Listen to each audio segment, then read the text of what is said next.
Hello, everyone. Welcome to the Newsbrowse News broadcast. CBS News reports that Joseph DeGenova, a conservative attorney who previously represented former President Trump's campaign in efforts to overturn the 2020 election results, has been tapped by the U.S. Justice Department to lead an ongoing criminal investigation into former CIA Director John Brennan. A Justice Department official confirmed the appointment, stating DeGenova will oversee the probe from the Southern District of Florida as a counselor to Acting Attorney General Todd Blanche. This development follows the removal of Maria Medeiros Long, the previous lead prosecutor, just days prior, reportedly due to her concerns about the strength of the evidence. DeGenova is known as a staunch Trump ally who amplified conspiracy theories, alleging a stolen 2020 election, even having been sued by former CISA Director Chris Krebs for threatening comments. Critics fear this personnel change could signal a politically motivated investigation, drawing comparisons to past instances where politically loyal officials replaced career prosecutors.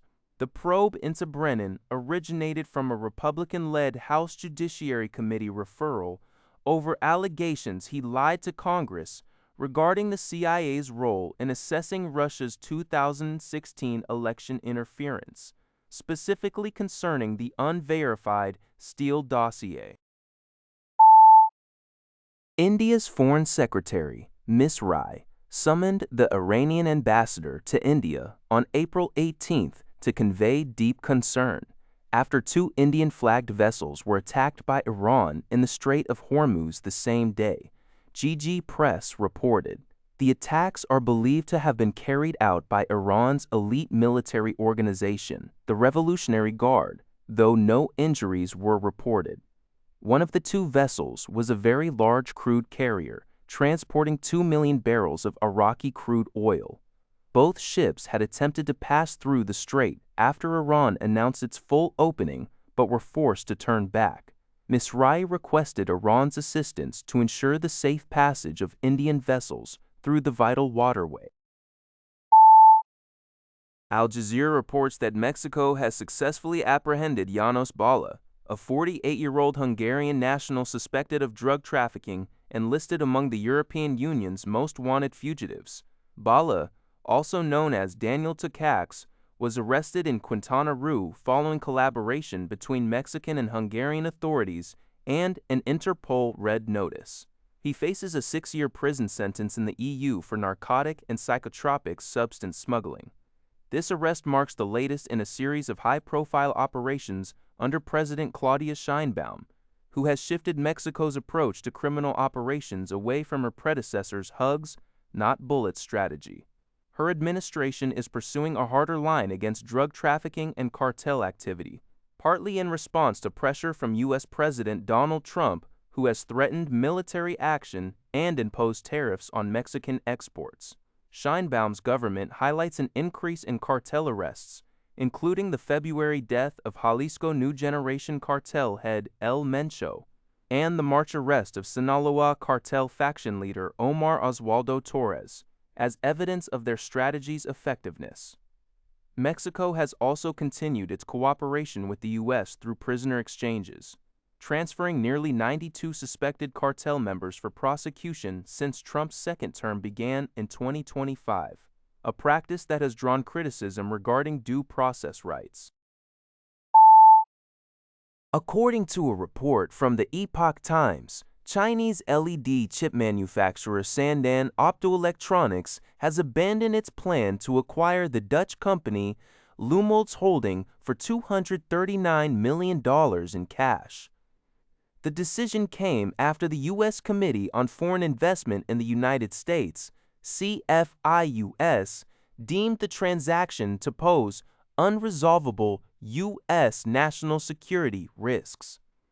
Sandan Optoelectronics and its Malaysian partner had intended to acquire 100% of Lumileds shares, including its European and Asian subsidiaries, to quickly establish overseas production bases and ensure reliable supply to international clients.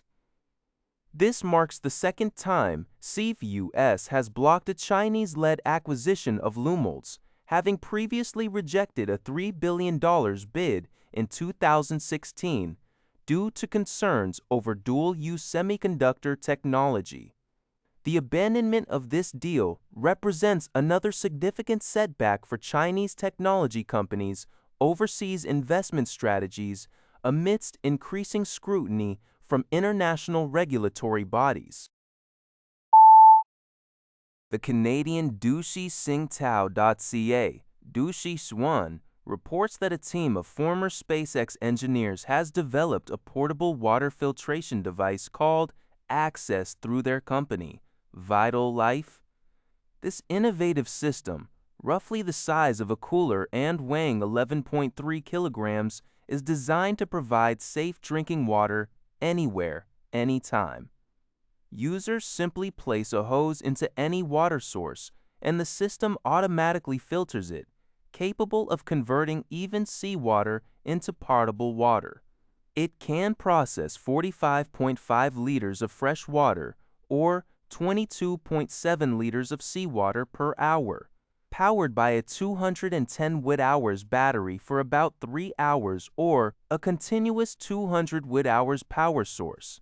Access integrates reverse osmosis membranes to remove salt and impurities, UVA vaginumc ultraviolet light to kill bacteria, and water quality sensors.